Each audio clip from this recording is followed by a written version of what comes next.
మరి ఆత్రం Sugunamma parliament Adilabad parliament అభ్యర్థిగా నిలబడ్డారు. ఆమె ఆదివాసీ బిడ్డ. ఆమెను గెలిపించాల్సిందిగా ప్రజాస్వామ్యవాదుల్ని నేను కోరుతున్నాను.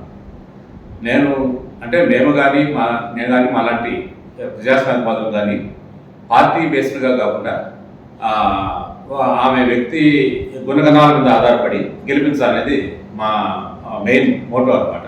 అందులో భాగంగానే ఆత్రం సుగుణ్ని గెలిపించాలని కోరుతున్నాను. ఆమె ఒక పార్టీ అభ్యర్థిగా నిలబడింది, కాంగ్రెస్ పార్టీ అభ్యర్థిగా నిలబడింది. అది ఒక విషయం, వాస్తవం అది. కానీ మా మోటో మాత్రం ఆమెను ఆత్రం సుగుణ ఉద్యమాల నుంచి వచ్చింది, ఆదివాసీ బిడ్డ, చాలా పేదరికం నుంచి వచ్చింది. ఆమె గురించి 2 ముక్కలు కూడా చెప్తాను నేను. ఆమె నిజానికి ఆమెకు 51 కేసులు ఉన్నాయి ఆమె మీద. ఆమెను ఎందుకు మాలాంటి వాళ్ళకు సమర్థిస్తున్నామంటే, మేము కూడా ఆ ఆదిలాబాద్ సంబంధించిన ఉద్యమంలో కానీ, ఆ ఇంటర్వ్యూల ఉద్యమంలో కానీ, ఆదివాసీ ఉద్యమంలో కానీ మేము కూడా పనిచేసాం. మేము కూడా ఆమె భర్త భుజంగరావు గారు కానీ మేము కలిసి పనిచేసాము. మానవ హక్కుల వేదికలో పనిచేసాము. మానవ హక్కుల వేదికలు తిరిగాము. బాలగోపాల్ సార్ ఆధ్వర్యంలో కూడా మేమంతా పనిచేశాము. కాబట్టి ఆమెను సమర్థించాలనుకున్నాము. రెండవది, ఏదైతే అది ఇంద్రవెల్లి ఆదిలాబాద్లో ఉన్న ముఖ్యమైనది ఇంద్రవెల్లి ప్రాంతం ఉందో, పొడుగుడుగా మనం వరల్డ్ ఫేమస్గా ఉన్న స్తూపం ఉందో, ఆ ఇన్సిడెంట్ ఉందో, అలాంటి ఇంద్రవెల్లికి సంబంధించిన ఘటనలో కూడా ఆమె అప్పుడు జరిగినప్పుడు 1 year 2 years చిన్న పాప ఉంటుంది. కానీ ఆ తర్వాత ఆమె పెరిగి పెద్ద అయ్యి టీచర్ అయ్యి ఇప్పుడు మన ముందర నిలబడి ఆమె ఆ ఉద్యమంలో కూడా పాల్గొంది. ఇప్పుడు ఆ ఇంద్రవెల్లిలో ప్రతి ఏప్రిల్ 25వ తేదీ ఆంక్షలు పెడతారు గవర్నమెంట్. ఈ ఒక్కసారి నుంచి మాత్రమే జరగలేదు అది. దానివల్ల ఇన్నేళ్లుగా జరుగుతున్న దాన్ని ఆమె కూడా పెద్ద అయినాక ఆమె కానీ ఆ భర్త కానీ అక్కడ ఉన్న ఆదివాసీలు కానీ నా ఆంక్షలు ఎత్తేయండి అని అక్కడ పోయి చేసేవాళ్ళు. వాళ్ళ మీద అట్లాంటి కేసులు కూడా ఉన్నాయి. తర్వాత ఆదిలాబాద్ అభివృద్ధి కోసం పోరాడారు, దాని మీద కేసులు ఉన్నాయి. తర్వాత అక్కడ ఎయిర్పోర్టు రావాలని, తర్వాత గిరిజన యూనివర్సిటీ పెట్టాలని అప్పుడు చాలా డిమాండ్స్ ఉండేవి. ఆ డిమాండ్స్ మీద పాత ఇంతకుముందు గెలిచిన వాళ్ళు ఎవరైతే ఉన్నారో వాళ్ళు ఎవరు దాని మీద పని చేయలేకపోయారు, ఎంపీ కానీ ఎమ్మెల్యే కానీ.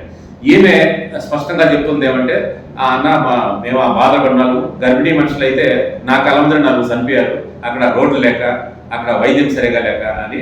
కాబట్టి నేను వస్తే తప్పనిసరిగా నేను ఆ వైద్యాన్ని ఇంప్రూవ్ చేస్తాను, హాస్పిటల్స్ వచ్చేటట్టు చేస్తాను, ఆ రోడ్లు కనీసం ఆదిలాబాద్లో మారుమూల ప్రాంతం నుంచి ఇప్పుడు రోడ్లు వేసేటట్టు చేస్తాను ఆమె స్పష్టంగా చెప్తోంది. కాబట్టి తర్వాత 51 కేసులు ఎందుకు వచ్చాయనేది మనం అర్థం చేసుకోవాలి. చాలా దేశంలో ఇప్పుడు ఒక డేటా తీసుకుంటే మొత్తం ఇప్పుడు నిలబడ్డ అభ్యర్థుల మీద దేశం మొత్తం మీద తీసుకుంటే అలాంటి అభ్యర్థుల్లో 43% అభ్యర్థుల మీద క్రిమినల్ కేసులు ఉన్నాయి. ఆ క్రిమినల్ కేసులు ఎట్లాంటివంటే మర్డరు, రేపు అట్లాంటి పెద్ద పెద్ద కేసులు. కానీ ఈ మీద ఉన్న కేసులు నిజాయితీకి సంబంధించి ఆమె పోరాడినందుకు జరిగిన కేసులు అనమాట. కాబట్టి అట్లాంటి కేసులు ఉంది కాబట్టి, ఆ ఉద్యమం నేపథ్యం ఉంది కాబట్టి ఆమె మనం గెలిపించాలి. చాలా పేదరికం నుంచి వచ్చింది. ఆమె కూడా కూలి చేసి గంజి వాళ్ళ నాన్న ఎప్పుడో చనిపోతే ఆమె వాళ్ళ తల్లి కూలి చేసి సాకింది. ఆమె కూడా గంజి పోసి సాకింది. ఈ కూడా కూలి చేసింది. స్కూల్ పోవడానికి ఒకే జత బట్టలు ఉండింది. ఇంత నేపథ్యం నుంచి వచ్చింది. తర్వాత ఎంపీటీసీగా కూడా ఒకప్పుడు గెలిచింది ఆమె. ఆ గెలిచినప్పుడు ఆ నేపథ్యం అన్ని పనిచేసామే. ఈ రోజు నేను ఎందుకు నిలబడదు అంటే, మంత్రి సీతక్క లాంటి వాళ్ళు కూడా, ఆమె కూడా ఆదివాసీగా వచ్చింది కాబట్టి ఆ సీతక్క లాంటి వాళ్ళు కూడా ఈమెను సిఫారసు చేశారు పార్టీకి. ఇప్పుడున్న ముఖ్యమంత్రి గారి వాళ్ళు కానీ ఓకే అనుకున్నారు, ఆమెకు అభ్యర్థిత్వం ఇచ్చారు కాబట్టి ఆమె గట్టిగా చాలా మొత్తం ఆదిలాబాద్ చాలా సీరియస్గా తిరుగుతోంది. ఆ ప్రజాస్వామ్యవాదులందరూ కూడా ఆమె సపోర్ట్గా తిరుగుతున్నారు. చాలా సంస్థలు తిరుగుతున్నాయి. కాబట్టి అలాంటి వాళ్ళని బలపరిచి, అతి పేదరికం నుంచి వచ్చి తిండి లేక బట్టలు లేక అట్లాంటి పేదరికం నుంచి వచ్చి వాళ్ళకి ఆ నొప్పి బాధ తెలుసు కాబట్టి ఆమె ఆదిలాబాద్ను అభివృద్ధి చేస్తుందనే ఒక నమ్మకం ఏర్పడింది. కాబట్టి ఆ నమ్మకం కూడా ప్రజలు తిరుగుతోంది. అందుకని ఆమె తప్పనిసరిగా మన ఆదిలాబాద్ అంటే ఉమ్మడి ఆంధ్రప్రదేశ్లో ఏమంటే అది చాలా వెనుకబడ్డ ప్రాంతం. తెలంగాణ జిల్లాలో ఆదిలాబాదు, మహబూబ్ నగర్ ఈ 2 చాలా వెనుకబడ్డ ప్రాంతాలు. అలాంటి వెనుకబడి ప్రాంతం నుంచి వచ్చింది ఆమెను మనం గెలిపించాలి. ఆమె ఇంద్రవెల్లి పోరాటంలో వచ్చింది. మీరు చూస్తున్న ఇంద్రవెల్లి జ్ఞాపకాలు ఇంద్రవెల్లి పుస్తకం ఎత్తుందో ఇదంతా కూడా ఇంద్రవెల్లి మూమెంట్కి సంబంధించి 81లో జరిగిన సంఘటనలు, దాని మీద గోండరు మేము తెచ్చిన పుస్తకం ఇది. మాజీ ఆంధ్రజ్యోతి సంపాదకులు ఆయన పుత్తూరు వెంకటేశ్వరరావు గారు దీన్ని రిలీజ్ చేశారు ప్రెస్ క్లబ్లో. కాబట్టి ఇలాంటివన్నీ నేపథ్యం ఉన్నందువల్ల ఆమెను తప్పనిసరిగా గెలిపించి చాలా అందులో ఆమె తక్కువ ఇంకా ఏజ్ చాలా ఉందాను. ఇంకా ఆమెకు సర్వీస్ అయితే టీచర్గా పనిచేస్తుంది. సర్వీస్ ఇంకా 14 ఏళ్ళు ఉంది. 14 అది కూడా ఆమె ఎట్లా చదువుతుందంటే, పెళ్లి 13 సంవత్సరాలు చేసుకుంది. ఆ టీచర్ ఆయన వాళ్ళ భర్త భుజంగరావు. ఆ 13 ఏళ్ళ నుంచి తర్వాత 10th క్లాస్, అప్పుడు 8వ క్లాసే ఉన్నది. తర్వాత 10th క్లాస్ చదివి, తర్వాత ఇంటర్మీడియట్ చదివి, బీఎడ్ చదివి, ఇప్పుడు టీచర్ అయ్యింది. ఇంకా 14 ఏళ్ళ సర్వీస్ ఉంది. అయితే ఈ సర్వీస్ కాకుండా ఎట్లా కూడా నేను అవకాశం ఇచ్చాను కాబట్టి ఒక పార్టీ చేద్దాం, సీతక్ లాంటి వాళ్ళు సిఫార్సు చేశారు కాబట్టి దీన్ని ఉపయోగించుకొని ఇంకొంచెం ప్రజలకు జిల్లాకు సర్వీస్ చేద్దాము అనే దృక్పథంతో ఉన్నారు. ఇంతకుముందు పనిచేసిన ఎంపీలు కానీ ఎమ్మెల్యేలు కానీ ఆదిలాబాద్కు వాళ్ళు చేసింది ఏమీ లేదని కూడా కరాఖండిగా అక్కడ ప్రజలు కూడా చెప్తున్నారు. కాబట్టి అట్లాంటి సందర్భంలో ఇలాంటి వాళ్ళని ఇంకా ఫ్రెష్గా తాజాగా వీళ్ళు రంగంలో దిగుతున్న వాళ్ళు కాబట్టి ఈమెను తప్పనిసరిగా ఆత్రం సుగర్ని గెలిపిస్తే అది ప్రజాస్వామ్యాన్ని గెలిపించినట్టు అవుతుంది. ప్రజాస్వామ్యవాదులందరికీ కూడా రేపు ఒక వాయిస్ ఉంటుంది.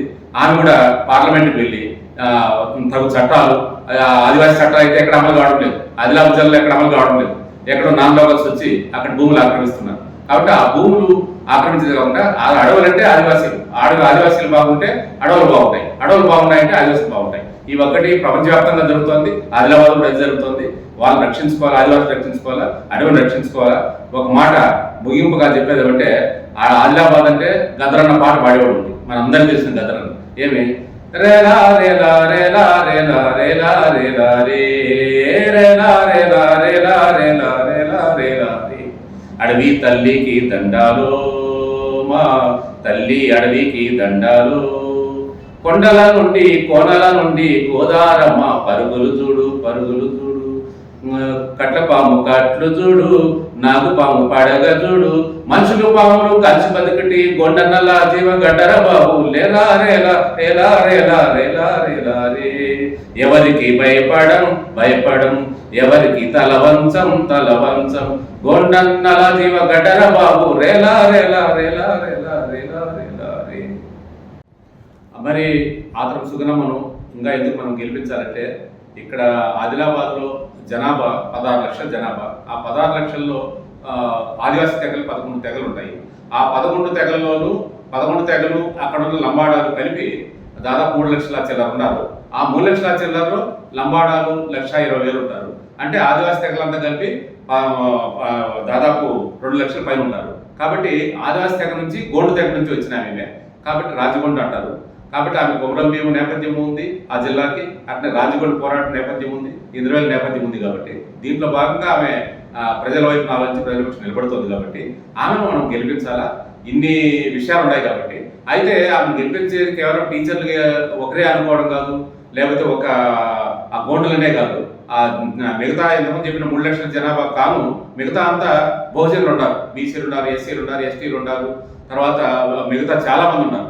అన్ని కులాల వాళ్ళు, ఈవెన్ డెమోక్రట్స్, మన కులాలు అని కాకుండా అప్పర్ క్యాస్ట్లు, లోయర్ క్యాస్ట్ అని కూడా కాదు, శూద్రులు, అప్పర్ క్యాస్ట్ వాళ్ళు, తర్వాత బహుజనులు, తర్వాత డెమోక్రసీని ఇష్టపడే ఎవరైతే ఉన్నారో అందరూ కలిసి ఆమె 16 లక్షల జనాభా ఉన్నారు. ఆ 16 లక్షల జనాభాలో ఎంతమంది వీలైతే ఎంతమంది ఓట్లేసి ఆమెను గెలిపించి పార్లమెంట్కి పంపించాలి. మనము ఇట్లా మన దగ్గర ఉన్నాం కాబట్టి, మన నుంచి పోతున్నాం కాబట్టి రేపు మన వాయిస్ వినిపించే అవకాశం ఉంటుంది. మనం కూడా మన వాయిస్ని ఆమెకు చెప్పి ఎప్పటికప్పుడు మన వాయిస్ని ఆమె పార్లమెంట్లోనూ చట్టసభలో వినిపించే అవకాశం ఉంటుంది. కాబట్టి ఆమె తప్పనిసరిగా అన్ని వర్గాల వారు, అన్ని కులాల వారు, ఆల్ డెమోక్రట్స్ గెలిపించాల్సిందిగా కోరుతూ మీకు ధన్యవాదాలు తెలుపుతున్నాను. ఐఎమ్ ఇంద్రవేల్ రమేష్.